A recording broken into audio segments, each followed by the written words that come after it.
corazón te canta, mi alma te anhela con todas mis fuerzas. Te amo, roca eterna, tú eres mi esperanza, mi gloria, mi fuerza. En valles de sombra te cuidas, eres lumbrera. Tú eres fiel, no me dejarás. De la muerte y me levantarás. En tu palabra puedo confiar. Tú eres fiel, no me dejarás. De la muerte y me levantarás. En tu palabra puedo confiar.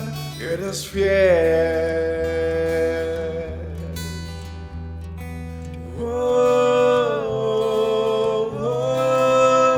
Mi corazón te canta, mi alma te anhela con todas mis fuerzas. Te amo, roca eterna, tú eres mi esperanza, mi gloria, mi fuerza. En valles de sombra te cuidas, eres lumbrera. Tú eres fiel, no me dejarás. De la muerte y me levantarás. En tu palabra puedo confiar. Tú eres fiel, no me dejarás. De la muerte y me levantarás. En tu palabra puedo confiar. Eres fiel, eres fiel. Tú eres fiel, no me dejarás. De la muerte y me levantarás. En tu palabra puedo confiar. Tú eres fiel, no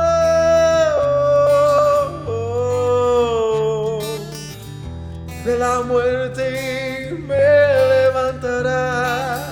En tu palabra puedo confiar. Tú no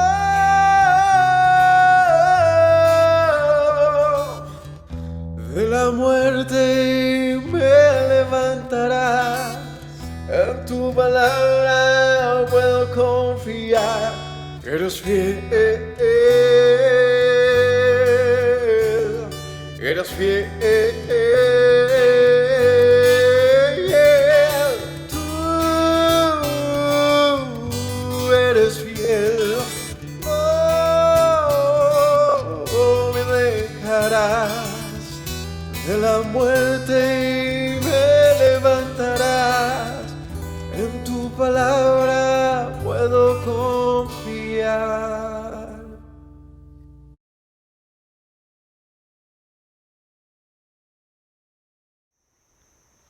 Shabbat Shalom para todos mis hermanos, el Señor los bendiga, bienvenidos a un estudio más, una noche de inicio de Shabbat, que compartimos con todos ustedes con mucho cariño y con mucho afecto, esperando que estas enseñanzas les alcancen, les iluminen en sus hogares y en su vida personal. Eh, si no es así, no habría ningún otro propósito. El único propósito es que esto nos ilumine. Así que bienvenidos todos, que el Altísimo les bendiga y espero nos puedan acompañar en este estudio de Primera de Samuel, capítulo 18, continuando con la historia de David, cuando empieza eh, pues, toda la crónica que se cuenta acerca de él, cómo fue su vida y cómo llega a ser rey de Israel. Así que hoy hablaremos puntualmente de una amistad especial que tenía con Jonatán. Por eso hemos titulado a esta enseñanza Amarás a tu prójimo como a ti mismo, y trataremos de entender pues el contenido de este capítulo y aplicarlo a nuestras vidas en la manera que el Señor nos dé la sabiduría para ello. Así que vamos a orar. Padre bueno, te doy gracias en esta noche por darnos la oportunidad de buscarte, Señor, y de estar delante de ti. Te agradezco por mis hermanos, los que se conectan, por los que están cerca y los que están lejos. Gracias porque nos has hecho un pueblo que te ama, Señor, y que valora tus palabras. Ese es nuestro tesoro, esa es nuestra sabiduría, y por eso nos sentimos muy felices, Señor, y alegres de tener la oportunidad de compartir este día de reposo. Guíanos, Señor, y danos sabiduría en el aprendizaje, Señor, de tu palabra. No nos dejes apartar, Señor, perdernos en las enseñanzas, entendiendo indebidamente o enseñando lo que no es. Padre, guárdanos. Líbranos del engaño, Señor, de la duda y de todo lo que no sea real, todo lo que confunda, Señor, y no nos acerque a ti. Líbranos de eso, Señor, porque queremos justamente acercarnos y entender. Bendito eres, Señor. Guárdanos a todos y permítenos tener un día de Shabbat lleno de tu presencia. En el nombre de Yeshua. Amén. Un saludo para todos. No olviden compartir, darle un like a este video y dejar sus comentarios. Un saludo para mis hijos el día que vean estos videos. El capítulo 18 de Primera de Samuel dice: Aconteció que cuando él hubo acabado de hablar con Saúl, el alma de Jonatán quedó ligada con la de David, y lo amó Jonatán como a sí mismo. Bueno, para ver por qué se está hablando de esto, vamos a leer rápidamente un pedacito del capítulo 17 en su cierre. Es el capítulo, lo pueden ver aquí en la lista de reproducción de la semana pasada, donde se cuenta la historia de David y Goliat y cómo, debido a esta hazaña en la que David vence a Goliat, el pueblo le amó a David, es decir, se sintió orgulloso y feliz de David, y no solamente el pueblo, sino también el rey Saúl. Así que cuando Saúl busca a David por esta hazaña, ahí viene el cierre del capítulo y la razón de la entrada del capítulo 18. Entonces vamos a leer el capítulo 17 de Primera de Samuel y veamos el versículo 55. Cuando Saúl vio a David que salía a encontrarse con el filisteo, dijo a Abner, general del ejército, Abner, ¿de quién es hijo este joven? Y Abner respondió: vive tu alma, oh rey, que no lo sé. Y el rey dijo: pregunta de quién es este joven, hijo. Y cuando David volvía de matar al filisteo, Abner lo tomó y lo llevó delante de Saúl, teniendo David la cabeza del filisteo en su mano, y le dijo Saúl: muchacho, ¿de quién eres hijo? Y David respondió: yo soy hijo de tu siervo Isaí de Belén. Y ahí continúa: aconteció que cuando él hubo acabado de hablar con Saúl, el alma de Jonatán quedó ligada con la de David, y lo amó Jonatán como a sí mismo. Y Saúl le tomó aquel día y no le dejó volver a casa de su padre.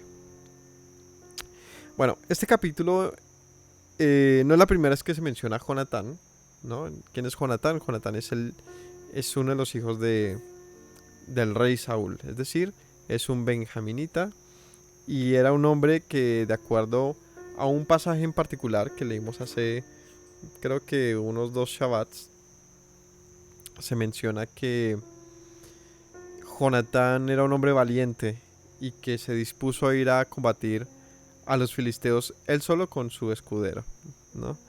Y en esa en ese momento donde él pone, digamos que su suerte en manos del Señor, de acuerdo a una señal que él pide, fue un hombre muy valeroso y logró una victoria no pequeña, ¿no? Esa es la primera mención que se hace de Jonatán, y es allí cuando también se cuenta una historia en relación a su padre, un juramento que había hecho en el cual comprometió, casi que compromete la vida de su hijo, casi a matarlo por un juramento de estos, digamos que tontos que hizo Saúl. Y bueno, en conclusión, de allí se ve a un hombre que temía al Señor. Me refiero a Jonatán, porque él dice, si el Señor ha de entregar a este pueblo, o sea que él sí ponía su destino, su suerte en manos del Señor, no como Saúl, que tenía una manera diferente de hacerlo. Entonces, al parecer, Jonatán era un hombre que temía al Señor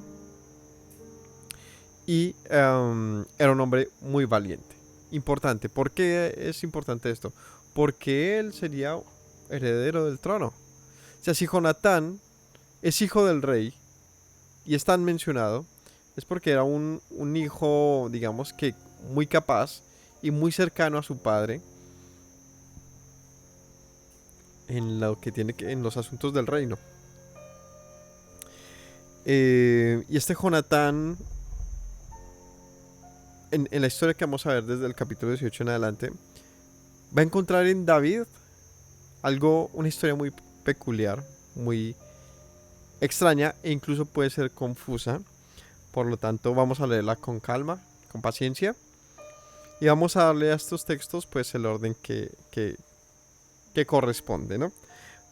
En primera instancia, porque si Jonatán es hijo de un rey, pues ¿qué es lo primero que uno puede pensar acerca de un hijo de un rey? ¿Cuáles son sus expectativas? Ser rey también. Ser rey también. Si Jonatán no era cualquier muchacho allí, digamos, un sirviente, sino un hijo de un rey que podría ser rey, ¿por qué Jonatán llegaría a ser lo que va a hacer aquí que vamos a mencionar en el capítulo? Por ahora, Jonatán se encuentra con un David, al parecer, menor que él. ¿Por qué menor? Porque acabamos de ver que David mata a Goliat, ¿cierto?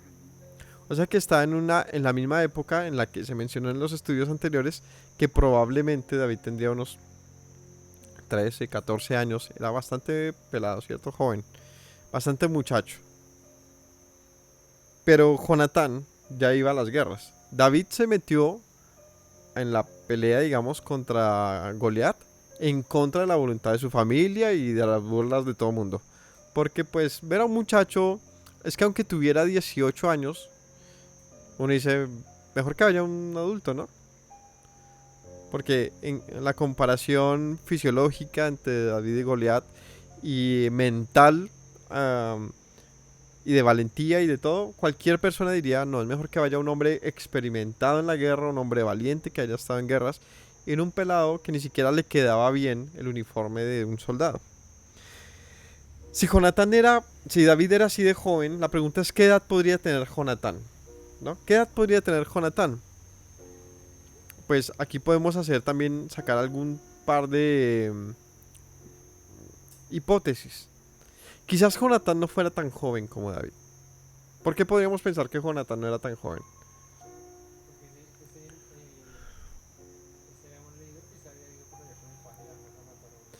Porque Jonatán ya iba a las guerras como cualquier, digamos, hombre de guerra. Pero no era común que los muchachos fueran a la guerra. Esto, ¿cómo lo podemos ver? A la luz de las escrituras, hay unos límites para ir a la guerra.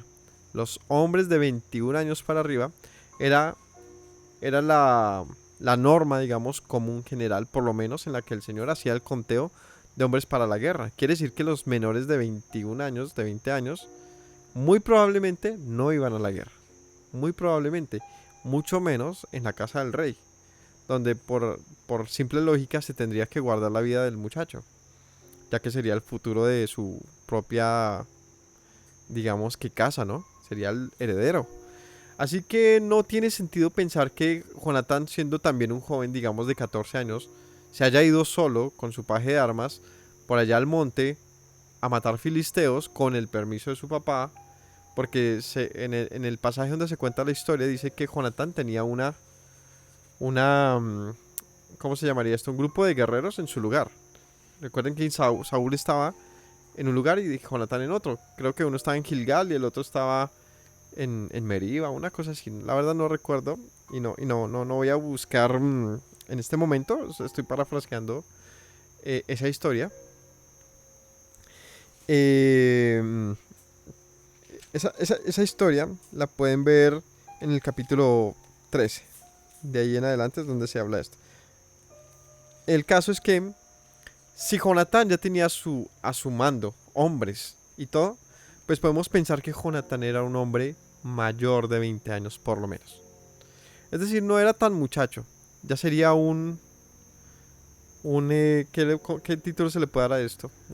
Ya de alguna manera un adulto.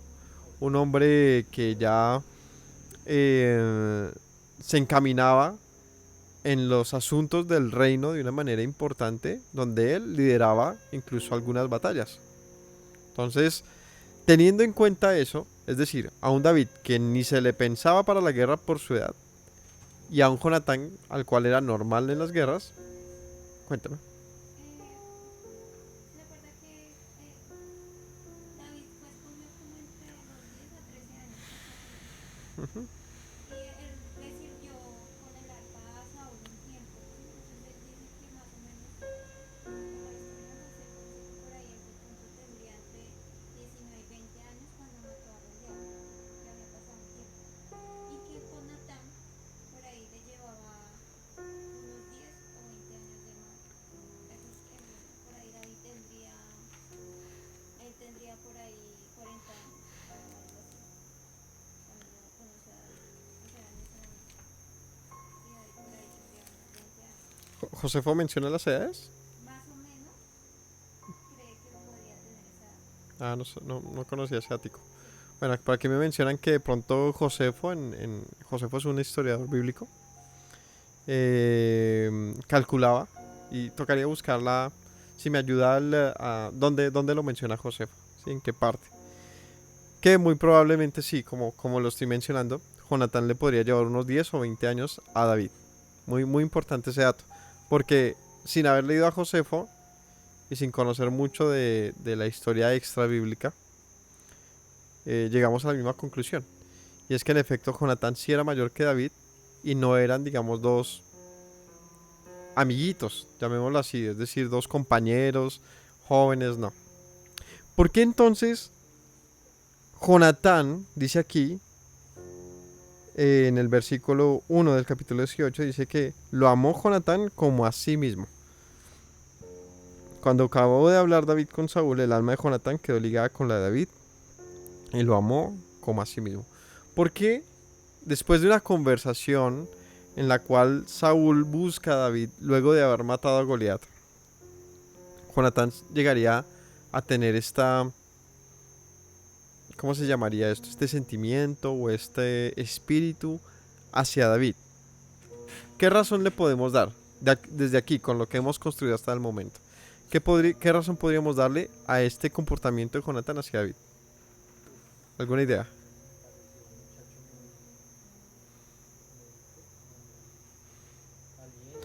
Admirable. Quizás Jonatán sintió admiración por David, porque justamente lo que vemos de Jonatán es que era un hombre que valiente, ¿cierto? Un hombre que se iba solo a las batallas, y ver a un muchacho más joven que él y vencer a un gigante, es muy probable que la actitud de Jonatán no fue de, este va a ser mi contrincante, sino de admiración.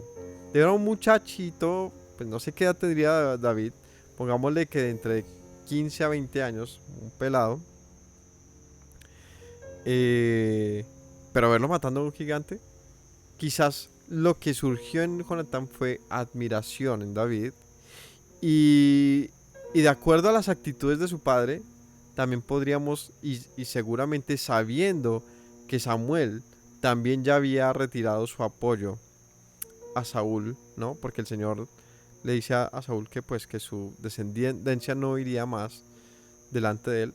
Es como una hipótesis, porque es que el texto no lo menciona, pero lo podríamos de alguna manera deducir, quizás Jonatán no se sentía firme en el reino. Quizás Jonatán lo único que esperaba de sí es ser un guerrero, porque su papá había sido desechado. Y aunque él seguía siendo rey, Samuel le había dicho, tus descendientes no reinarán. Entonces quizás Jonatán no tenía ninguna expectativa acerca del reino. No buscaba reclamárselo, y quizás lo que sí encontró en David era una figura de un rey por venir.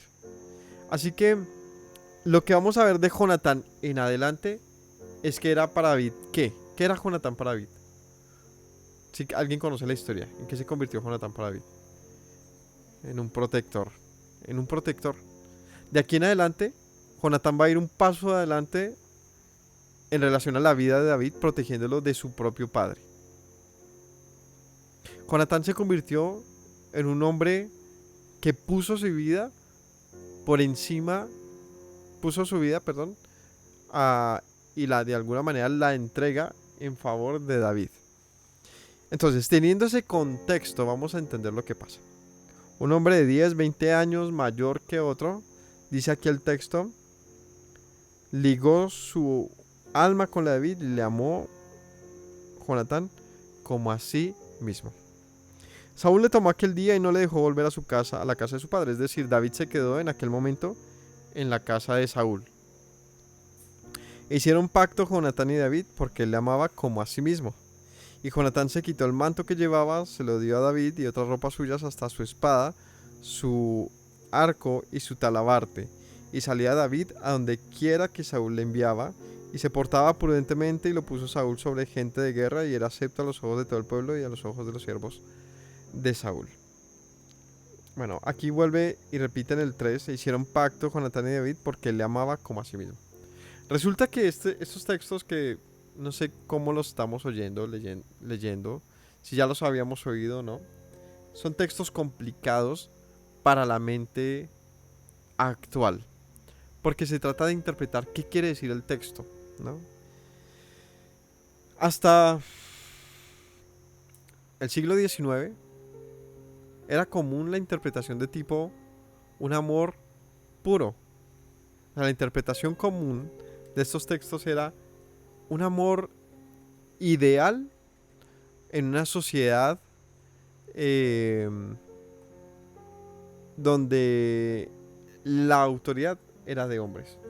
Es decir, todo lo que se refiere al gobierno, a la espada, a las guerras, a la administración, eran solo hombres. Era normal que en todos los asuntos de vida, pues en lo que respecta al gobernar y al servir, incluso en el tabernáculo y todo el asunto de contacto era realmente entre hombres. Las mujeres entraban a tener su papel, su importancia en otros círculos de la sociedad, entre los cuales está el hogar, está el campo, otro tipo de trabajos, pero el gobierno en esta época era meramente masculino. Así que la interpretación hasta el siglo XIX generalmente es normal. Es decir, lo anormal de este texto no es que mencione que hubiese un amor del uno hacia el otro, sino lo anormal es la demostración de este texto, donde dice que lo amaba como a sí mismo. Es decir, muestra un amor ideal de una persona hacia otra. Ese es el tinte que se le da generalmente. Pero a partir del siglo XX cambió el discurso. Y este es un texto que ha servido para muchos encontrar, digamos, un apoyo, una excusa acerca de un comportamiento homosexual. Y es adjudicarle a estos textos, pues ya que pareciera decir eso, que en efecto había un romance entre Jonatán y David, que había un tipo de relación homosexual en ese orden de ideas, y por lo tanto se insiste en que le amaba. De hecho, hay otro pasaje donde dice que incluso le amaba más que el amor, que su amor le era más grato que el de las mujeres, ¿no? Y claro que esto, en la manera que suena y como se lee, pues a toda luz pareciera anunciar un asunto homosexual. Y vamos a hacer un par de comentarios en ese sentido. ¿Listo? Por ahora, vamos a leerlo desde la manera más lógica en relación al contexto. Y luego vamos a hacer algunas como inquietudes para ver si de alguna manera podría ser que hubo algún tipo de homosexualidad en esto, ya que pues al final de cuentas la homosexualidad es un asunto de todas las épocas y no, la escritura tampoco pues se calla ese tipo de cosas. ¿Será que entonces sí lo fueron? ¿Será que no lo fueron? Pues vamos a leer. Aquí dice que hicieron un pacto Jonatán y David. ¿Dónde hicieron ese pacto? En la casa de su padre, en la casa de Saúl. Y dice ahí que se quedó en la casa de Saúl, ¿no? ¿Qué tipo de pacto habría hecho Jonatán y David? Vamos a ver. 4. Jonatán se quitó el manto que llevaba, se lo dio a David, otras ropas suyas, hasta la espada, el arco y el talabarte.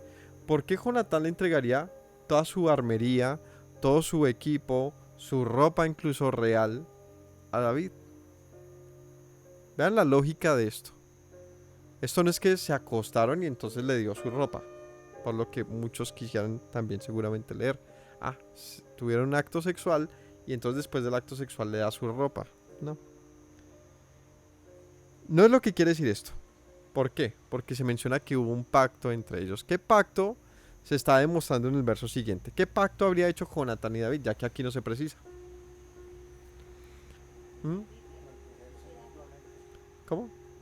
Cuidarlo, protegerlo, protegerse. El pacto que estaba pasando acá, que no se menciona, pero que se puede evidenciar, es que Jonatán le estaba cediendo su lugar como rey.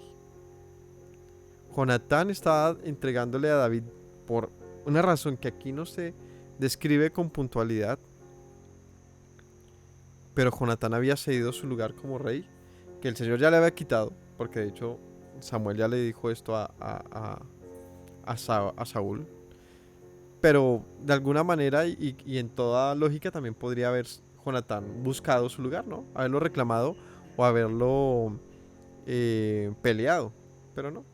Él hace un pacto con David donde le entrega todo, sus vestiduras reales, su espada real, su arco, su talabarte, es decir, como quien dice, mi señor. Eso es lo que está pasando acá. Pero ¿por qué Jonatán haría eso con David? Aquí dice, porque le amó como a sí mismo.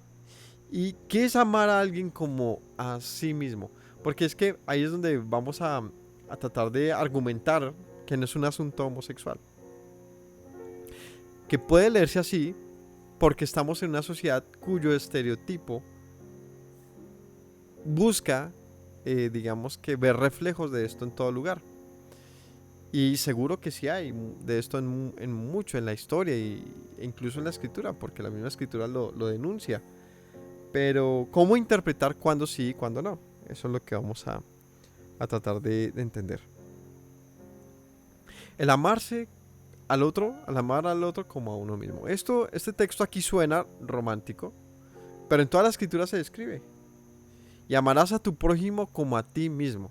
O sea que si el amar a otra persona como a uno mismo es un acto homosexual, entonces Yahweh, nuestro Padre Celestial, se contradeciría al decir no abominaciones al Señor, que los hombres se echen con hombres, ¿no?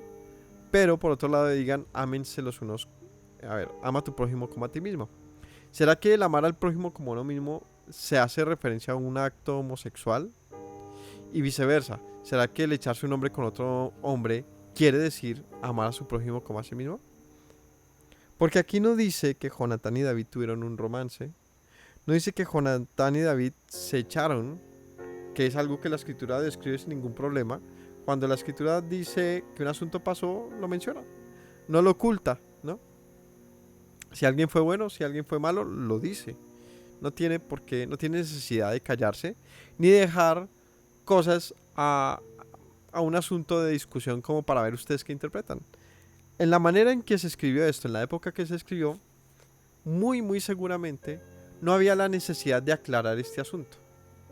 No era necesario aclararlo, porque era evidente que en una sociedad donde tu compañero es otro hombre, porque estamos otra vez en el asunto de el gobierno, del reino, de los líderes de la nación, pues ellos no reinaban con mujeres, ellos reinaban entre jueces, entre reyes y príncipes.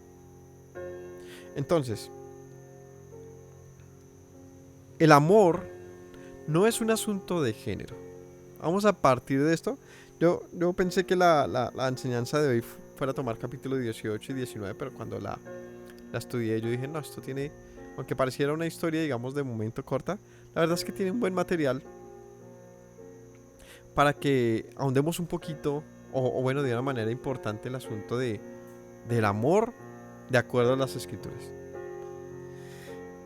Porque esto, mis hermanos, no solamente entre las comunidades cristianas, sino también católicas y también judías,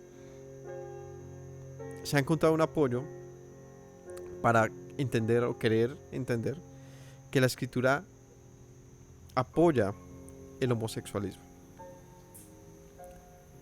Y la verdad no quiero despacharme en contra de los homosexuales, sino más bien entre los que de una manera, digamos que distorsionada,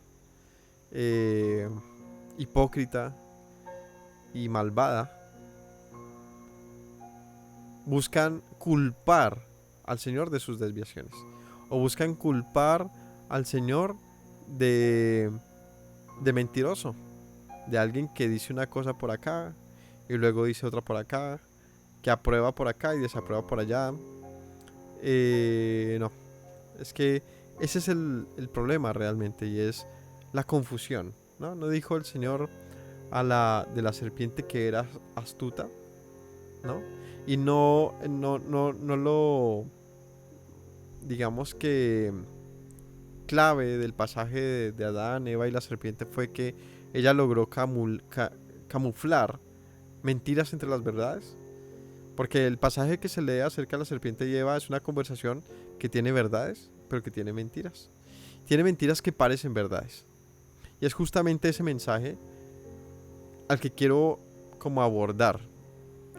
Es decir, personas que ni siquiera saben que están siendo engañadas, pero su apetito, su deseo por ser aprobados en lo que saben que están haciendo mal, porque la escritura lo dice que está mal, entonces buscan un apoyo en algunos textos que pareciera decir algo diferente, y es necesario decir y aclarar eso, que parecen decirlo.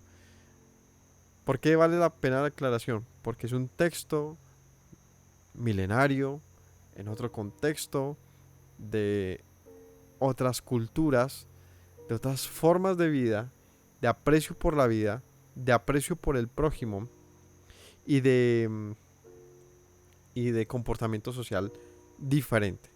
Lo que nos debe hacer pensar que no podemos simplemente encajar un patrón actual y decir es que este cabe aquí perfectamente, porque es un absurdo, es un engaño y sería para nuestro propio mal. De lo cual hemos visto muchos ejemplos en la escritura. Este es uno de esos, pero hay otros que tienen que ver con la circuncisión, otros acerca de la ley, otros acerca del Shabbat, otros acerca de la comida, otros acerca de los demonios, otros acerca de la fornicación, otros acerca del divorcio, y así. Ejemplos mil. Que pareciera que dice algo y uno dice, aquí lo tengo, vea. Por esa razón es válido esto y aquello. Pero la escritura dice esto, sí, pero yo tengo este versículo. Y ese tipo de textos fuera de contexto, dicen por ahí, es un pretexto. Y es que, ¿pretexto para qué? Pues para dañarse a uno mismo, para perderse. Así que les quiero botar esto no como una pedrada, sino como un salvavidas. Es que no nos dejemos engañar. Con que la serpiente dijo esto, ¿no? Con que dijo, o sea, con que has escuchado algo como esto, pues déjame bajarte de esa nube, porque es una nube pasajera y te vas a caer muy duro. ¿Por qué amaría entonces Jonatán a David como así mismo? Bueno, primera razón, porque es un mandamiento. Tan sencillo, tan básico, como porque el Señor mandó que nos amáramos los unos a los otros como a nosotros mismos. Amar a otra persona al nivel de mi vida es como la de Él. Él no es inferior a mí, tampoco es mayor que yo, sino es como yo. Entonces lo bueno que yo quiero para mí, lo quiero para Él. Empecemos por ahí. ¿De qué se trata el amar al prójimo como a uno mismo? Yeshua nos dio la lección. ¿Cómo se ama al prójimo como a uno mismo? Yeshua dijo, ámense los unos a los otros como yo los he amado. O sea que si Él es la métrica para saber cuál es el amor por el prójimo, Yeshua puso su vida por los demás. Es decir, parecido a Jonatán, Él no prefirió vivir por encima de los demás. Es decir, pues que se salven ellos. No. Él dijo, porque los amo como a mí mismo, de alguna manera, en ese sentido que quiero darle a esto, Él puso su vida por nosotros. Es decir, nos amó buscando que así como Él vive para siempre, nosotros alcanzáramos también la eternidad. Así que David, Jonatán, al decir este pasaje, expresar que amó a David como a sí mismo, quiere decir que Jonatán estaba dispuesto a entregarle a David el reino. Las razones que él tenía pueden ser varias. Primera, la demostración de David como hombre de guerra. Segunda, que David lo hizo en nombre del Señor, como él también lo hizo cuando fue a la guerra, ¿no? Yo creo que para nadie fue invisible la actitud de David y las palabras que habrá pronunciado delante de este soldado. Y quizás esa ilusión de un rey justo, o un rey conforme al corazón de Dios, o un rey que anduviese en lo correcto, quizás esa ilusión hizo que Jonatán no encontrara un rival, sino alguien a quien apoyar, alguien a quien levantar, y él como príncipe, conocedor del reino de su padre, pues brindarle un apoyo que seguramente sintió un deber. ¿Por qué digo que un deber? Porque Jonatán le reconoce como rey. ¿Cómo lo sé? Porque hace un pacto con él. Dice, hizo pacto Jonatán y David. Jonatán y David.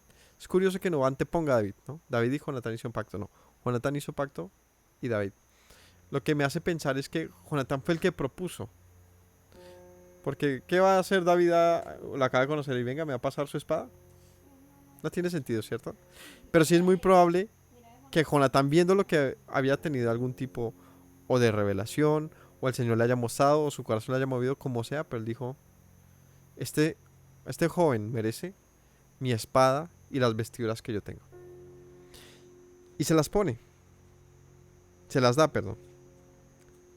Y dice que Saúl le enviaba a David a donde quiera que fuera, y se portaba como con prudencia, y lo puso sobre gente de guerra, y aceptó los ojos de todo el pueblo y a los ojos de los siervos de Saúl. David tempranamente se convirtió en un hombre de guerra. ¿Qué dice acá? Que era aceptado por el pueblo, era amado por el pueblo, y David era un hombre prudente en lo que hacía. Es decir, no era cualquier guerrero que iba ya simplemente a matar y a hacer locuras. No, con prudencia actuaba. Aconteció, versículo 6, cuando volvían ellos, cuando David volvió de matar al filisteo, salieron las mujeres de todas las ciudades de Israel cantando y danzando para recibir al rey Saúl, con panderos, con cánticos de alegría y con instrumentos de música. Y cantaban las mujeres que danzaban y decían, Saúl hirió a sus miles y David a sus 10,000. Y se enojó Saúl en gran manera y le desagradó este dicho y dijo a David, y dijo, a David dieron 10,000 y a mí 1,000. No le falta más que el reino. Y desde aquel día Saúl no miró con buenos ojos a David. ¿Qué pasó en Saúl versus Jonatán? Y ahí está lo clave de estos pasajes. ¿Y por qué enfatizaría el escritor varias veces en decir, y Jonatán amó a David con su alma, ¿cierto? Como a sí mismo. ¿Por qué insistiría en decir esto? Pues porque con toda evidencia Saúl lo que hizo fue odiar a David, ¿no? y es amarse a sí mismo por encima de David. ¿Y por qué David va a ser mejor que yo?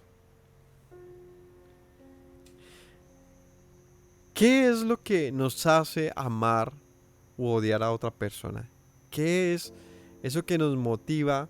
No estoy hablando de los enamoramientos ni de las pasiones. Estoy hablando del día a día, de la aceptación del prójimo. ¿Qué es lo que nos hace amar al prójimo u odiarlo? La verdad, creo yo, es una pelea contra uno mismo.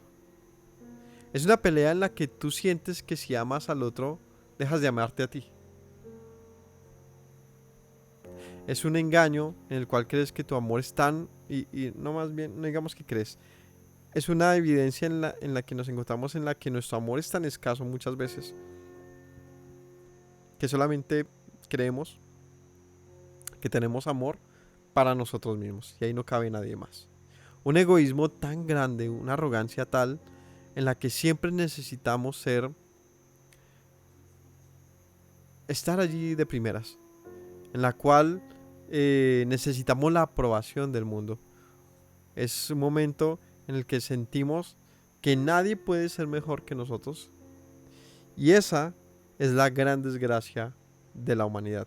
Como por ahí publicamos en una reflexión de la cuenta del Homer, es la falta de conformidad, de contentamiento. Siempre creemos necesitar más, siempre nos agobiamos, nos cansamos y nos comparamos. Ese fue el gran error de Saúl con David. Y es que siempre buscaba que el mundo encontrara en él un hombre mejor que David, pero él no lo era. O sea, él se preguntaba, ¿y por qué dicen que yo maté a 1000 y David 10,000? Pues porque seguramente David era mejor guerrero que Saúl. Pero a él le molestaba profundamente que se hablase mejor del prójimo que de él. ¿Y es que no era suficiente haber matado a 1000? Pues seguramente sí, era un gran guerrero igual. Pero a él no le bastaba eso. Él quería siempre ser mejor que su prójimo. A diferencia de Jonatán. Jonatán no tuvo como algo de valor ser hijo de un rey. Él prefirió cederle a su prójimo porque le amó lo que a él le correspondía. Quizás porque él sabía que David lo haría mejor. Quizás Jonatán comprendía que para gobernar no hace falta alardear. Para gobernar no hace falta ser el más grande, el más poderoso.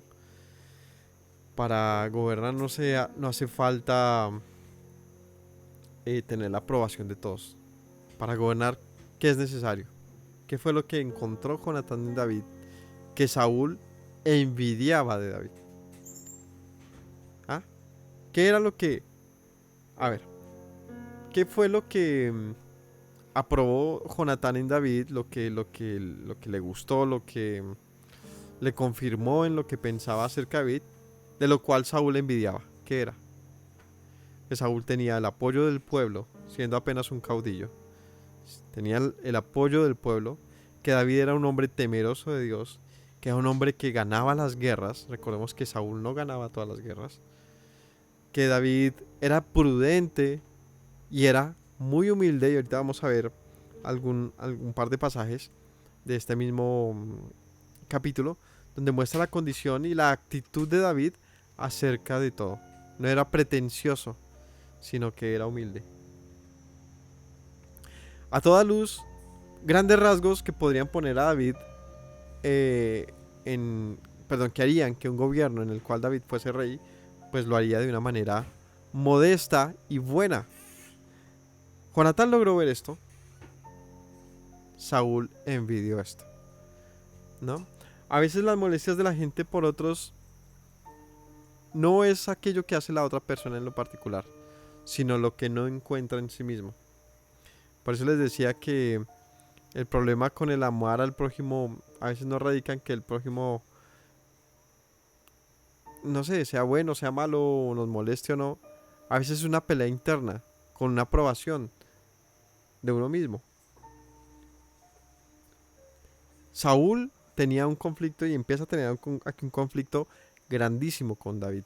Porque después de llamarle prácticamente hijo, que es lo que pasa en un par de capítulos antes, donde David, ¿no? Le servía, y ahorita va a mencionar más de esto, llega a odiarlo y a no querer que David esté, mejor dicho, ni se le atraviese.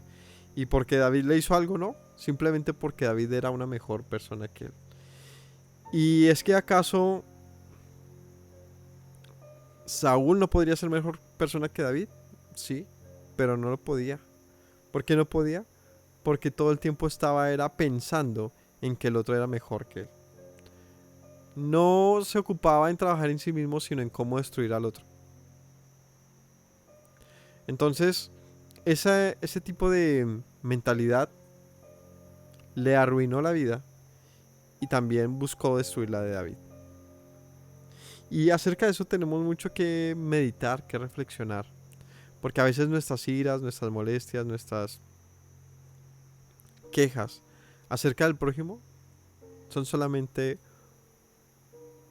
una falacia de nuestra mente que nos hace olvidarnos del amor cuyo mandamiento está vigente, siempre estará.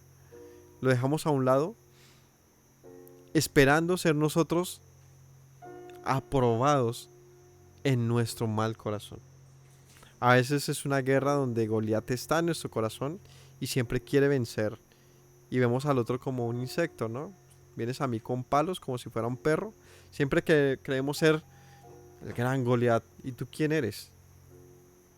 Y la vida nos da esas lecciones donde el más humilde, el más pequeño, nos golpea y nos puede tumbar.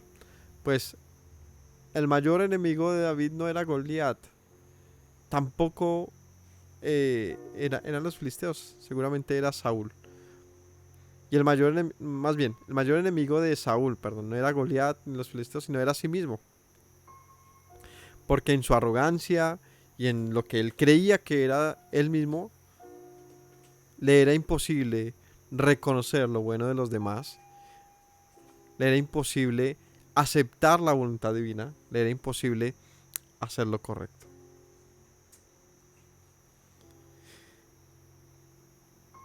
Hay cosas que no pueden cambiar o difícilmente se cambian. Este es un mundo tan postizo que nos presenta un cambio para todo. Naciste hombre, ¿quieres ser mujer? Sé mujer. ¿Estás gordito? Liposucción.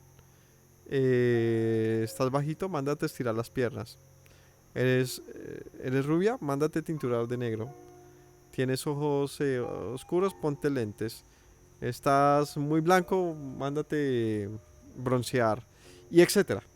Y todo lo queremos cambiar. Todo lo queremos cambiar. Lo que nos abre las expectativas a ser otras personas que no somos y a sentirnos siempre opacados por el prójimo, ¿no? Uy, pero es que es más fuerte que yo. Gimnasio. Es que no sé, todo es así. Y es como una apariencia, ¿no? Sobre la ropa, sobre lo que compramos, sobre lo que comemos, sobre los lugares que visitamos, es quien ponga mejores fotos, quien utilice mejor dicho, es una completa estupidez de comparación, pero que se nos ha hecho tan normal. Y es justamente, pues, para los que no lo sepan, pero es algo completamente evidenciado, investigado, y es el enfoque del mercadeo, es el enfoque del marketing, de la publicidad y de lo que se llama investigación de mercados, los intereses de la gente. Yo soy publicista y trabajo con eso, y por eso es que para mí es claro y lo puedo compartir con ustedes. Cuando uno va a hacer una campaña, por ejemplo, llega alguien y me dice, necesito vender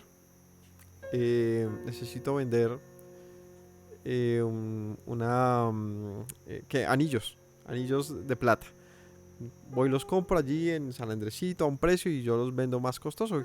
¿Cómo los vendo? Y yo, ok, ¿qué opciones tienes? No, voy a decirle a mis amigos que un catálogo, que no sé qué. Bueno, venda ahí 5. Pero tiene la opción de vender 500. La diferencia está en un público nuevo versus uno que usted cree que le puede comprar algo. ¿Y cómo llegó a ese público? Las redes sociales. ¿Y cómo llegó a ese público en las redes sociales? Bueno, investigación de mercados. Entonces, ¿cómo hacemos para que alguien que ve una publicidad de un anillo se lo compre? Entonces, la gran herramienta de las redes sociales. Ellas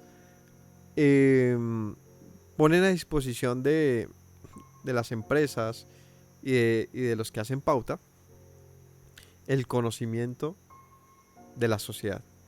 ¿Qué tipo de conocimiento? Bueno, de los millones que usan, no sé, Instagram y Facebook, ¿cuántos de esos tienen hijos? Se puede saber, claro. Cada vez que tú en tus publicaciones y en tus estados y en la información que compartes de Facebook, lo estás diciendo. Facebook lo sabe. Sabe no solamente por lo que hayas escrito, publicado, sino también por lo que has visto. Si tú has publicado, si has visto, perdón, páginas de pañales, pues sabe entonces el internet. Es decir, no es tanto que lo sepa el internet, queda ese conocimiento alojado, queda ese comportamiento alojado.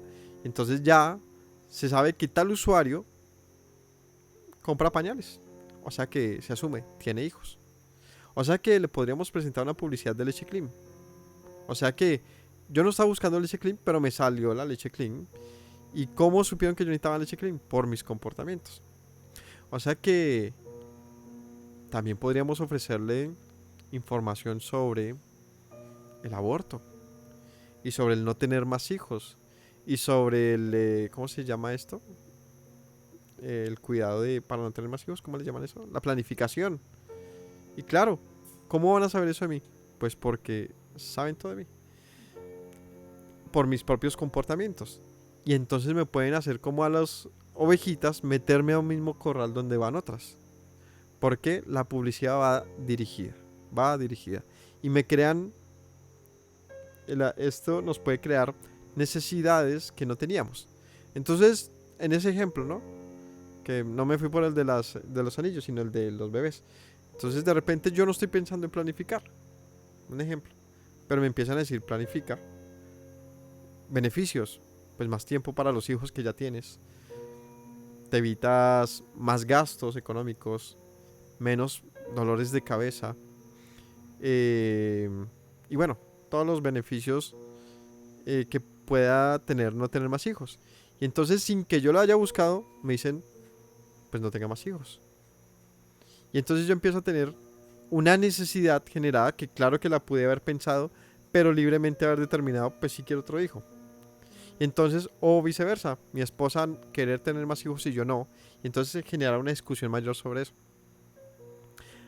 Entonces, en las redes sociales se puede exponer tantos asuntos como sea necesario, de los que conoces y no conoces. Entonces, cuando entendemos que somos tan susceptibles a querer ser cambiados, a ser otro tipo de personas, porque la mayoría lo hace, vemos la debilidad de nuestra mente, la debilidad de lo que somos. Entonces siempre queremos ser diferentes, pero no en el sentido positivo, sino siempre estamos inconformes con quienes somos. Así que Saúl siempre fue inconforme con lo que él era y lo que los demás podían ser. Él no podía aceptar que David fuera mejor que él. Pero Saúl podía ser mejor que David. Saúl podía ser un hombre fiel, bueno, obediente a las instrucciones. Saúl podría haberse regresado, haber tenido un arrepentimiento real, haberse convertido y buscado a toda costa al Señor y dicho, Samuel, yo no, así como Jacob, yo no te dejaré hasta que no me bendigas. Lo pudo haber hecho, sí. ¿Por qué no? Cuando uno tiene vida, tiene vida. Es decir, si tú tienes oportunidades, aunque el Señor te diga no, en algo como esto, ¿no? De tipo, ya no serás rey. Ser rey que era, pues al final de cuentas, nada. Él necesitaba ir a restaurarse con Dios. Y decirle, Padre, perdóname y buscarle como un niño, seguramente que el Señor le habría perdonado. Pero a él no le importaba eso. Él pudo ser siempre mejor que David, pero no, a él le importaba era, David mató más que yo, pues yo tengo que matar más que él. David, la gente lo ama, pues que se muera entonces. No pueden amar más a David que a mí. Y la envidia de Saúl creció de esa manera, haciéndole pues un rey lleno de amargura y malvado, porque se va a pasar de ser un rey, digamos, inexperto, con muchos errores, se va a convertir a un hombre ya a otro nivel y es malvado. ¿Qué le generó esa maldad en su corazón? El ver a otro mejor que él, quizás más bajito, un pelado, humilde, pero mejor que él. Esto le generó envidia. Así que la reflexión que quiero hacer hasta este punto es: ¿tú qué ves en tu prójimo? ¿En serio todo lo bueno de tu prójimo es un problema para ti?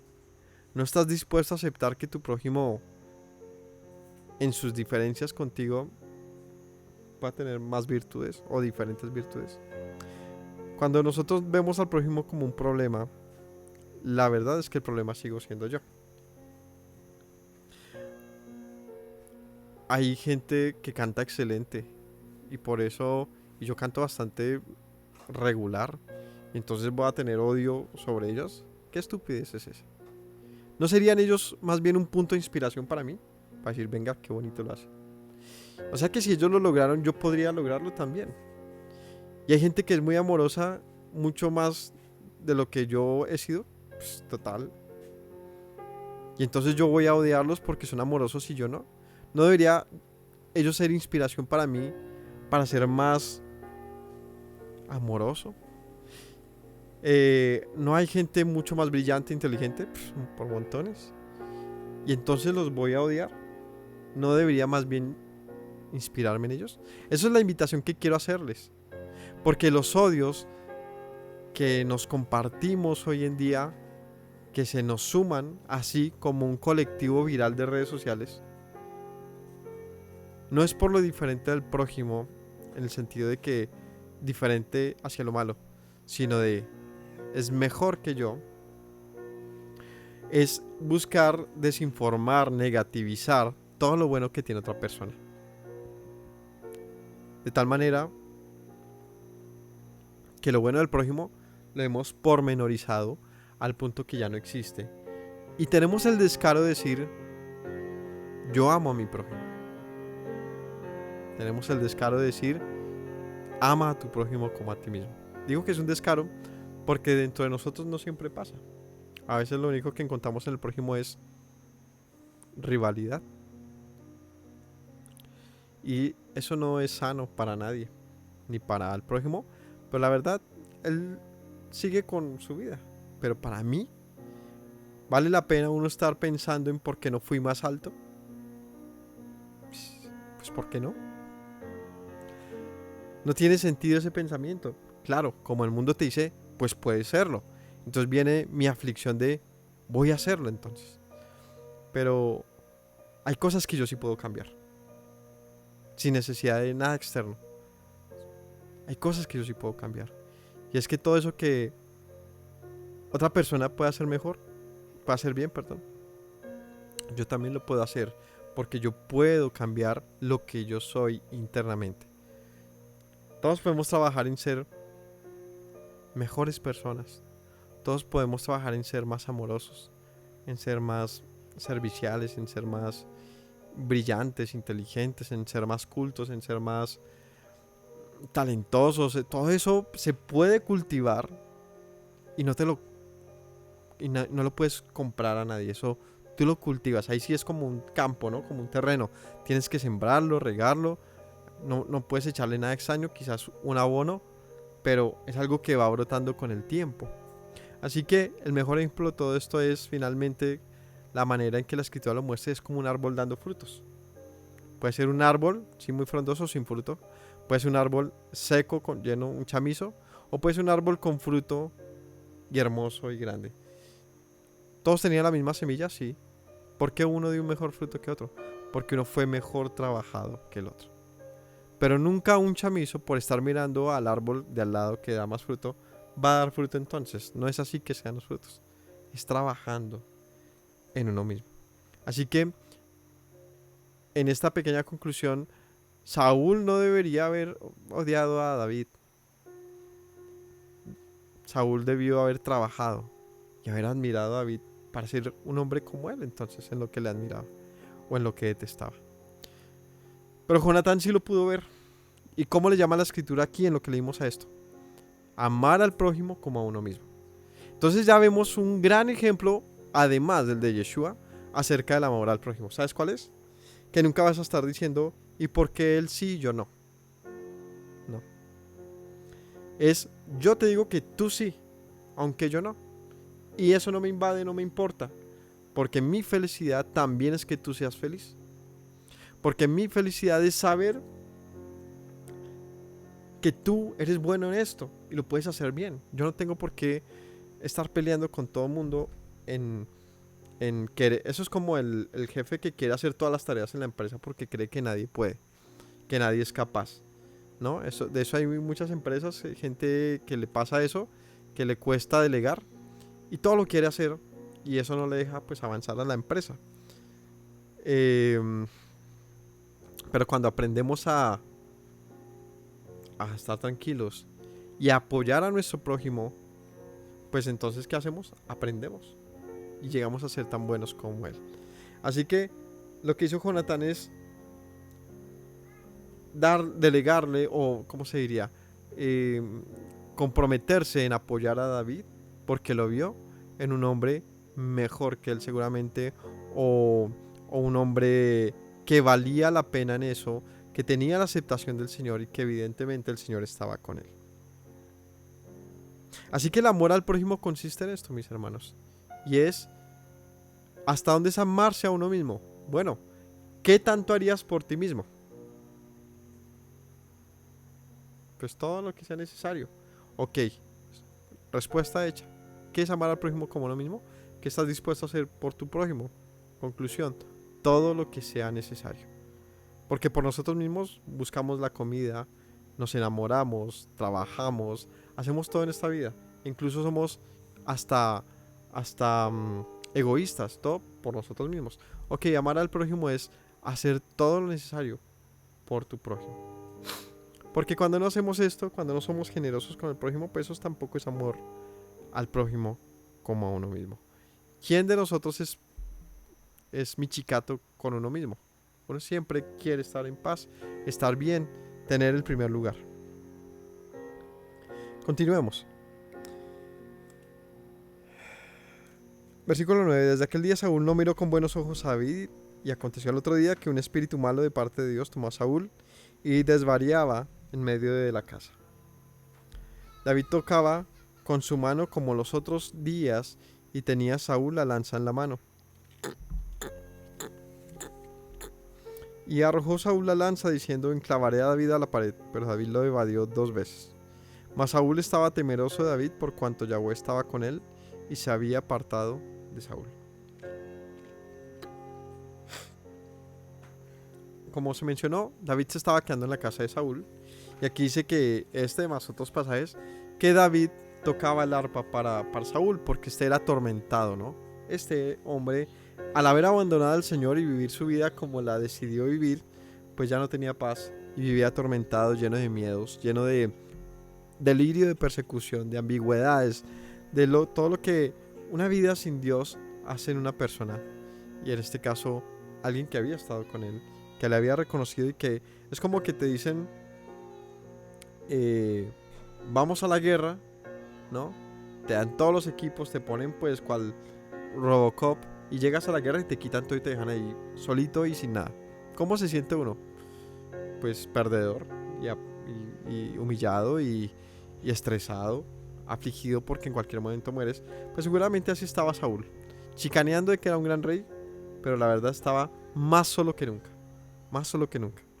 Así que decía, pues tengo que matar a David. Esto en que le ayudaría en nada, pero él sentía que su única forma de tratar con los problemas y con la vida era a su manera, y en este caso era matando a David. David le evadió 2 veces y Saúl tenía temor de David de todas maneras. El espíritu del Señor estaba con David, pero no estaba con Saúl. Saúl le encontraba esto, lo entendía, y por eso con recelo hacía estas cosas, no era tan directo con David. Bueno, también es un decir, ¿no? Porque pues le mandó la lanza 2 veces directamente. Pero no, pudo simplemente haberle dicho mátenlo, ¿no? Haber mandado a sus guardias. David se conducía prudentemente en todos sus asuntos y Yahweh estaba con él. Y viendo Saúl que se portaba tan prudentemente, tenía temor de él. ¿Qué era lo que temía Saúl de David? Y es que Saúl sabía que David era un hombre bueno. que era un hombre justo y que hacía lo correcto.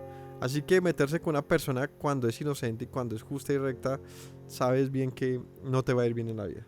Que no es así de fácil. Cuando tú ves que alguien está con el Señor, o que el Señor está con él, pues no tienes nada que hacer ahí.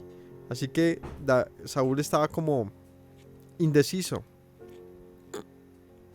Pero dice aquí en el 16, mas todo Israel y Judá amaba a David porque él salía y entraba delante de ellos. Y otra vez se menciona que amaban a David. O sea que aquí sí, aquí podemos entender que en efecto este término amar del pueblo a David es similar al de Jonatán a David. ¿Qué tendría el pueblo por David? ¿Qué sentiría el pueblo por David?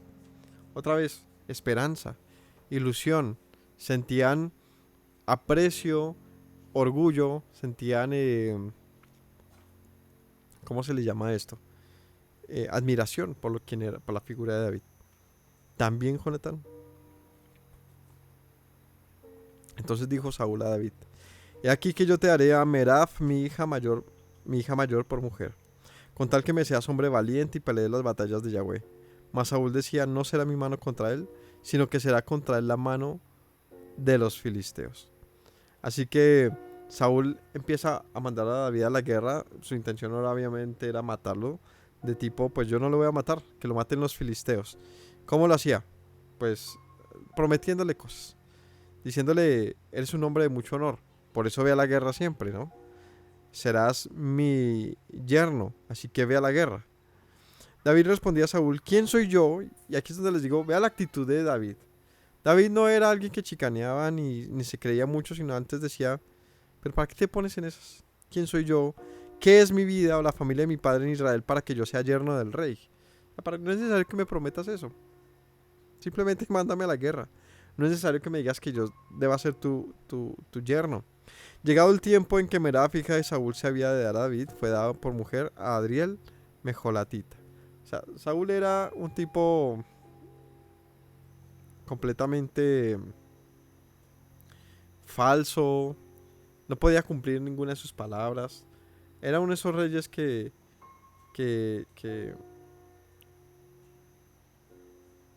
falseaba en todas las cosas, no podía cumplir, no podía sostenerse. Vea esto cómo se lee, cómo se ve, como lleno de descalificativos, ¿no? Como que uno dice un rey muy malo. Y no en el sentido de que fuera malvado, hiciera cosas malas de ese tipo, aunque también las hizo, sino de tipo, no servía como rey, ¿no? No servía como rey. Un líder que promete a ver, ¿cómo se llamaría esto? Que genera una expectativa sobre el pueblo. ¿Qué busca con eso? Aquí dicen populismo. Dicen, ¿cómo? El favor del pueblo. ¿Saben cuál es la diferencia entre populismo y demagogia? ¿O saben qué es populismo? Populismo es una palabra que actualmente se escucha mucho como una palabra negativa, descalificativa, mala, ¿cierto? De esa manera se utiliza. La verdad es que es una de esas cosas que nos ponen como ignorantes a todos, porque no es una mala palabra. Populismo es lo que creemos que significa. Escuché un comentario de unos periodistas justamente sobre este término, y creo que eran de la W, decían: ¿qué es populismo? A la gente que opine. Entonces la mayoría de opiniones era: populismo es decir lo que la gente quiere oír, es decir mentiras solamente para ganar, es prometer y no cumplir, etcétera. Todo giraba como en torno a eso. Y llevaron a dos profesores de universidades importantes, dos tipos duros de política y de este tipo de ciencias, y bueno, ¿ustedes qué es populismo? Y ellos justamente decían eso: es una palabra no comprendida. Populismo no significa eso. Es más, toda nación necesita el populismo, porque el populismo no significa que estés prometiendo algo malo, negativo. Populismo es la necesidad de que una sociedad cambie. Entonces, populismo es colocar al pueblo, por de ahí viene el término popular, populus, es darle al pueblo, es estar, perdón, a favor del pueblo, por encima incluso de cualquier tipo de interés. Eso realmente es populismo, lo que en otras palabras es democracia. Es un tipo de propuestas que van en favor de la mayoría. Eso es realmente populismo, fuera de ser popular o ser buscar el favor de muchos con engaños. Y esa es la diferencia entre populismo y demagogia. La demagogia sí es buscar a toda costa el favor de la gente. Entonces la demagogia es prometer imposibles o, o decir cosas por ganarse el favor de la gente. Entonces esa es la diferencia, ¿vale? Para que la tengamos presente. Así que cuando encontramos gente diciendo cosas que uno sabe que son solamente es como ponerle la ¿qué? La la hay por ahí una historia de un emperador, no recuerdo si fue este emperador ruso, eh, un emperador ruso que hizo mucho estrago, eh, Lenin creo que fue, no recuerdo. Bueno, uno de estos de la época de la Unión, sí, del socialismo y todo esto. Bueno, el caso es que decían en esta historia, ¿no? Ponía una gallina y le botaba maíz, la gallinita, delante de todo, y creo que fue real. Y delante de un grupo de personas, lo voy a parafrasear total, discúlpenme, pero no lo leí hace mucho. Y cogía una gallina y lo ponía y le botaba maíz, y mientras hablaba, la gallinita le seguía para todo lado. Luego cogió a la gallina y le empezó a quitar las plumas así, viva. Tun, la dejó ahí moribunda. Ella le tenía miedo, pero cuando volvió y le botó el maíz, ¿qué hizo la gallina? Volvió y empezó a comer. Entonces él decía algo así como que esto es el pueblo. Usted siempre va a tener al pueblo, siempre que usted le tire el maíz. Él no puede más el hambre que la libertad, en otras palabras. Puede más el hambre que el sentido común y el cambio. Ella simplemente vuelve y come el maíz porque siente que usted le está proveyendo lo que necesita, pero realmente no le proveyó lo que necesitaba, casi que la mata. Entonces, algo así es lo que decía esa historia, muy mal contada, pero era algo así. Entonces, ¿qué pasa? Que este tipo de gobiernos son así, autoritarios, y la única forma de llegar a su lugar es pues diciendo algo que le favorezca en su momento, pero que no tiene las facultades para cumplirlo. Entonces, esa es la diferencia entre populismo y demagogia. Y decían ahí los tipos estos, todos los candidatos en cualquier gobierno son populistas, porque ellos tienen que obviamente prometer una lista que favorezca a la población.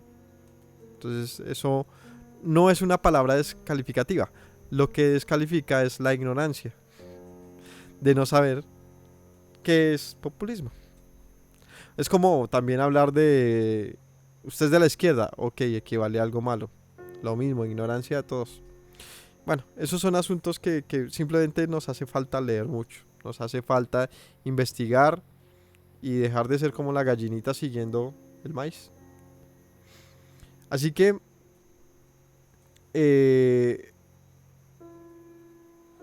es necesario cumplir, porque a este sí le pasó lo de la demagogia. Ser un gran líder, parecía lo máximo, no hizo nada. Al punto que la gente le decía, no, pues David siendo un pelado mató más que usted, hizo más estrago que usted. Esto era lo que le da piedra a este y lo hacía cada vez más autoritario. Ah, bueno, y eso es justamente lo que pasa. Cuando el demagogo alcanza el poder, es un gran peligro social, porque fácilmente puede convertirse en autoritario, y eso es lo que le pasó al asunto de Venezuela.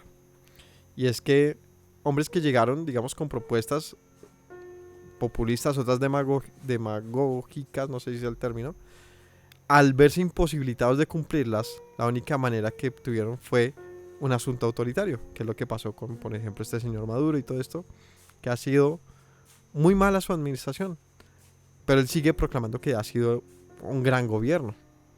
Entonces, engañar para estar ahí.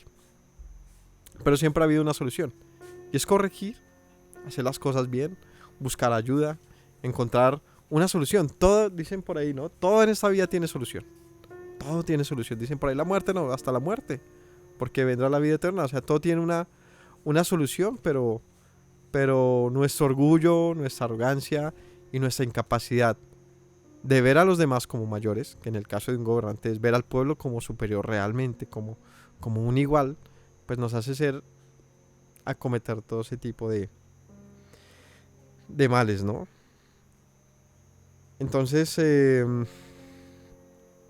este le prometía lo que fuera David con tal de llevarlo a la guerra, y como él siempre volvía, no fue lo mismo que hizo David con el esposo con Urías, el esposo de Betsabé, ¿cierto? Lo mandó a la guerra varias veces para ver si no volvía.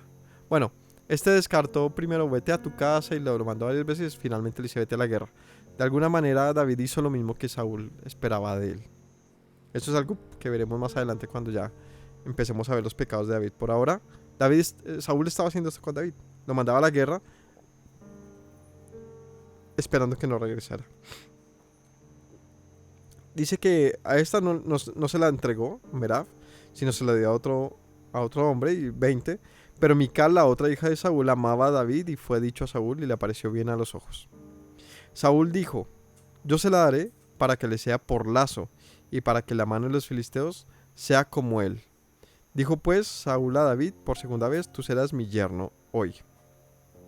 Así que, ¿qué esperaba Saúl colocando a David en su familia? Pues amarrarlo, tenerlo donde él quería siempre, manejarlo. Compita, me ayuda a mirar ahí en internet qué hijos tuvo David con Mical, si tuvo hijos con ella. 22. Mandó Saúl, creo que no tuvo hijos, pero ayúdame a verificar, por favor. Mandó Saúl a sus siervos, hablad en secreto a David diciéndole, he aquí el rey te ama y todos sus siervos te quieren bien. Sé pues yerno del rey. Entonces la gente empezó a decirle, David, pues no le ponga mente a eso. David, sé yerno del rey. Esto es un gran bien y él te ama. La gente te ama. ¿Por qué no ser de la realeza? Los criados de Saúl hablaron estas palabras a los oídos de David, y David dijo, ¿os parece a vosotros que es poco ser yerno del rey, siendo yo un hombre pobre y de ninguna estima? Y él seguía en su humildad y también en su sensatez, porque tomar a la hija de un rey no era simplemente voy y me caso con ella. Era que también tenías que dar la talla en varios sentidos, incluso económicamente. 25. ¿Cómo? No tuvo hijos, ¿cierto? Quedó estéril. Sí, Mical quedó estéril. Sí tenía esa duda, pero tenía como el leve recuerdo de que ya había quedado estéril. Mical queda estéril, ella se burla de la manera en que David adoraba al Señor en otros pasajes, y el Señor la deja estéril. Sí, porque ella le habría dado entonces un descendiente de David, en caso tal, ¿no? Que sería hijo, o sea, descendiente de Saúl y descendiente de David, lo que habría complicado las cosas, porque la promesa es ningún descendiente de Saúl, ¿cierto? Estará en el trono.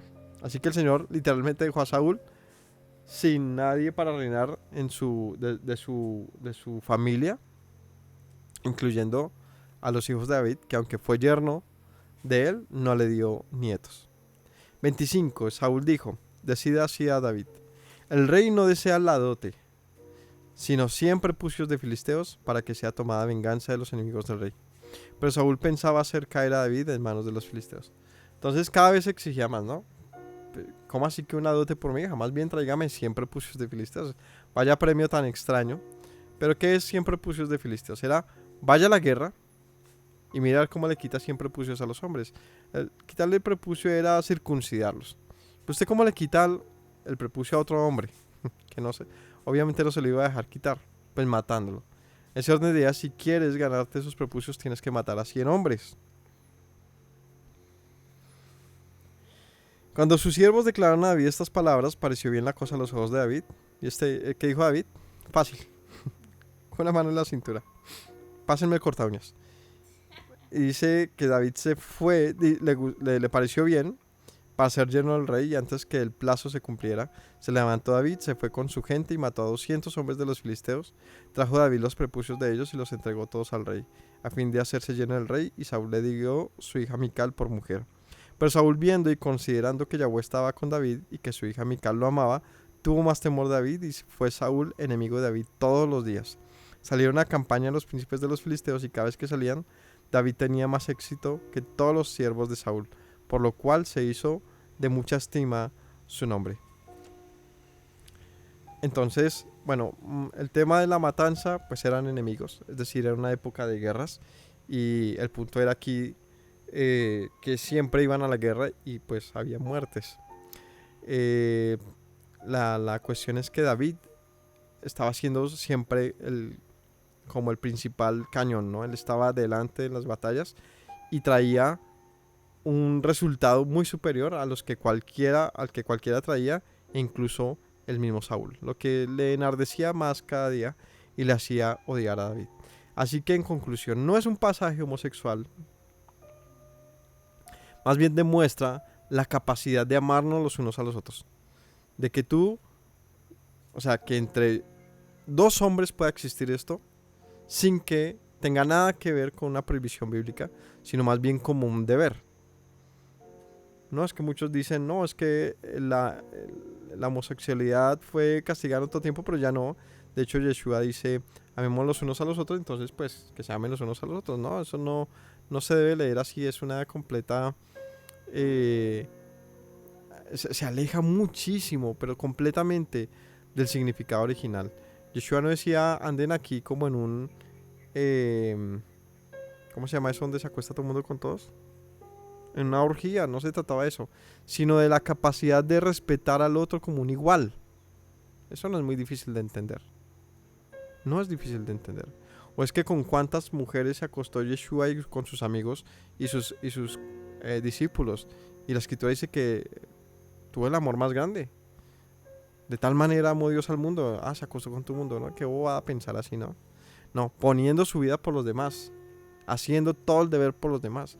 Así que el amor, si siempre lo queremos reducir a un asunto sexual, solamente habla de nuestra incapacidad, nuestra mediocridad, para analizar la vida más allá de un disfrute carnal. El amor trasciende mucho más que eso, y en ese sentido uno puede amar más a un hombre que a una mujer, claro que sí. No hay una prohibición sobre eso en la Torá. La prohibición en la Torá es acerca del comportamiento homosexual. O es que tú no puedes amar a tu papá, o es que no puedes amar a tu hijo, a tu abuelo o a un amigo. Total que sí. Al punto de poner tu vida por él, al punto más de a una mujer, claro que sí se puede. Eso no lo prohíbe la escritura. Lo que te prohíbe es que tengas un comportamiento homosexual de tipo enamoramiento, acostarte con otro hombre, intentar formar un hogar con él de esa manera. No es el ideal, porque justamente va en contra de lo que es formar una familia y una descendencia en lo que esto respecta. Así que es hacer que la mesa siempre esté coja, porque cuando el hombre estuvo solo, dice la escritura, que no era bueno que estuviera solo, el Señor le dio un igual a él, y un igual a él no era otro hombre, era una mujer. Es muy curioso eso. Lo que le da es una mitad de él, arrancada de él, lo parte en dos y le dice, este es tu igual, y le pone a un contrario, pero no forma de la tierra a otro hombre para ponérselo, no. Así que más allá de un tabú, es lo lógico del asunto. Tú puedes amar a quien quieras, de verdad que de eso no hay ninguna restricción en la escritura. Hombre, mujer, a quien sea. El amor es un deber, de hecho. Pero otra cosa es el pasionalismo, es el romance y es el buscar que otra persona llene, que una persona del mismo sexo, pues digamos, llene los vacíos que hay en ti, cuando lo puede llenar, pues, un hogar. Así que cuando tú necesitas expresarle amor a un hombre o a una mujer, tienes que hacerlo, es tu deber. ¿Y cómo se expresa ese amor? En el respeto, en el tenerlo como un igual tuyo, en el ayudarlo, en el bendecirlo siempre que sea posible, en el perdonarlo, en el hacer justicia, en el ayudarlo siempre, tenderle la mano, en el estar dispuesto a poner incluso tu vida por esa otra persona, aunque sea hombre o mujer.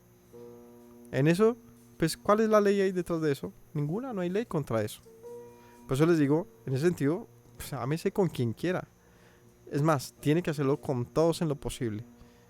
Pero de resto, querer simplemente reducir eso a un asunto de homosexualismo, de acostarse con el otro, solamente demuestra nuestra mente primitiva, como muy obtusa y completamente estereotipada sobre lo que es el amor. El amor es más que eso. Y lo que un homosexual busca, sí, seguramente en otro hombre, finalmente sí es amor. Es ser valorado, aceptado, querido. Pero cuando te pase eso, si te pasa eso, esa persona tampoco te va a poder llenar. Esa es la verdad. Porque él está buscando justamente lo mismo. Lo único que te puede llenar realmente ni siquiera es otra mujer. Es el amor de Dios. Es el amor de Dios. Así que buscarse un resguardo de amor en otra persona es ilusoria. Esa persona tarde que temprano se va a cansar de ti, hombre o mujer. Se va a fastidiar y ahí vienen entonces los amoríos, las infidelidades, las decepciones. De eso no se trata de género. Se trata de que como humanos somos así. Así que el amor, buscarlo en otra persona, eso no lo indica la Escritura. La Escritura nos dice, y tomará a una mujer y será su mujer, y ya, y no le dice, métale romance eso. Dice, forme una familia. De eso se trata. Ahora, que tienes toda la libertad para amarlo, claro que sí. Pero esperar que nuestro amor sea como se dice, completo en otra persona, tampoco es bíblico. Lo que es bíblico es que tu amor sea pleno en el Señor. Así que cada cosa a su lugar. ¿Quieres sentirte pleno, libre, real, completo? El Señor. ¿Quieres formar una familia, tener a alguien a quien amar y en quien sentirse una ejad, una unidad? Un diferente a ti, es decir, un opuesto en género. ¿Quieres estar en una sociedad, una comunidad de mucho amor? Ahí están hombres, mujeres, con quien quieras. Pero entendamos los límites, las diferencias, y entonces no juzguemos al Señor de cosas que suponemos que Él dijo y malentendemos, porque le reducimos a nuestra propia simpleza. Así que en su orden el Señor dijo, ámense todos como a sí mismos, es decir, estén dispuestos a hacer por el otro lo que eres capaz de hacer por ti mismo. Acerca del hogar dijo, dejen a su sociedad y únase a una mujer y haga una nueva sociedad. Es decir, todos podemos levantar una nueva sociedad de alguna manera, digamos que bajo concepto. Al dejar a padre y madre estamos dejando una sociedad y estamos creando una nueva con otra persona. Y a esos hijos que vienen detrás de nosotros le estamos heredando eso. Así que si respetásemos esos órdenes y esas instrucciones, estaríamos dando valor a la vida que el Señor nos dio. Y las cosas serían diferentes. Así que, bueno, ese tema siempre va a tener mucho por decir. Y obviamente se menciona un poquito por encima. Pero lo que sí sé es que justamente por lo que es tan vasto, tan grande, tan profundo y tan doloroso para todos los que pasan por ese camino, que de ninguna manera los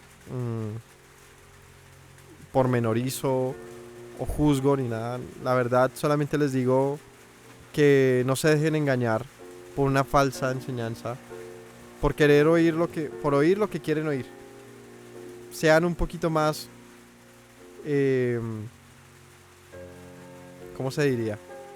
Cuídense más. Busquen su vida, y su vida no está detrás de otro hombre. Su vida está en reconocer que necesitan del amor de Dios. Como cualquier mujer maltratada, como cualquier persona necesita el amor de Dios, pero tu solución no debería ser un amor extrovertido, completamente pervertido y fuera de cualquier parámetro, esperando que cualquier pastilla te cure de eso, ¿no? Entonces ya viene la del SIDA, ya nos pueden curar de eso, pues metámonos hasta con los micos, que eso al final de cuentas ya saldrá otra vacuna. La verdad es que nuestra insatisfacción constante solamente nos hace ser cada vez más, digamos, predecibles. Y es que así como la marrana vuelve al vómito, al lodazal y el perro al vómito, los humanos regresamos cada vez más o nos hundimos cada vez más, y la verdad no pareciera que deseamos salir de eso. Así que, mis hermanos, yo les invito a que no nos escudemos más en textos fuera de contexto y aprovechemos lo que el Señor nos ha dicho, buscando nuestro bienestar en el camino que Él ha indicado. Porque si lo indicó no es para esclavizar, sino es por amor. Y justamente ese amor que a muchos les faltó de sus padres y que los llevó a justamente tener ciertos comportamientos de los cuales ni siquiera entienden qué pasa dentro de sí. Yo les digo, nuestro Padre Celestial sí brinda un amor pleno, completo, que les puede ayudar a entender quiénes son. Finalmente es encontrarse a uno mismo para poder también brindar a nuestro prójimo un amor equivalente. Así que, familia, que tengan todos una linda noche. Shabbat Shalom. Los esperamos mañana al estudio, tempranito, madruguen, no trabajen, preparen todo con tiempo y disfruten la familia. Recordemos las palabras de Yeshua que nuestro maestro nos dice: si permanecen en mis palabras serán verdaderamente mis discípulos y conocerán la verdad, y la verdad les hará libres. Laila Tov. Me presento nuevamente, mi Rey, mi buen Señor. Mis pasos se han desviado, necesitan dirección. En tu amor me he refugiado, Yeshua, pues así al Padre puedo hoy decir: me presento nuevamente, mi Rey, mi buen Señor. Mis pasos se han desviado, necesitan dirección. En tu amor me he refugiado, Yeshua, pues así al Padre puedo hoy decir: Abba, Padre, Baruch atah. Señor Dios nuestro Rey de eternidad. Abba, Padre, Baruch atah. Adonai Eloheinu melech haolam.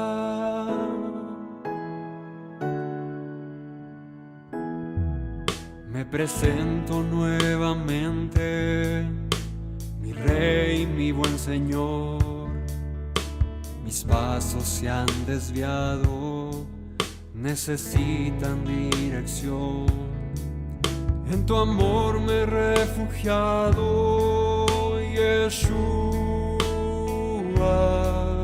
pues así al Padre puedo hoy decir: me presento nuevamente, mi Rey, mi buen Señor.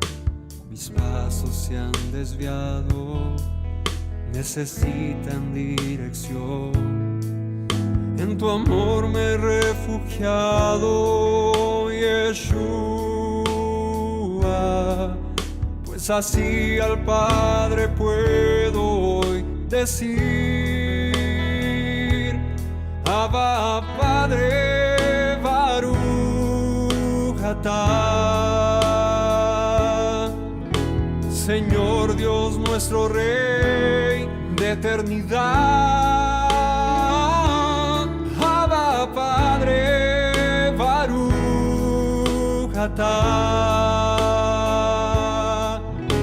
Adonai Eloheinu melech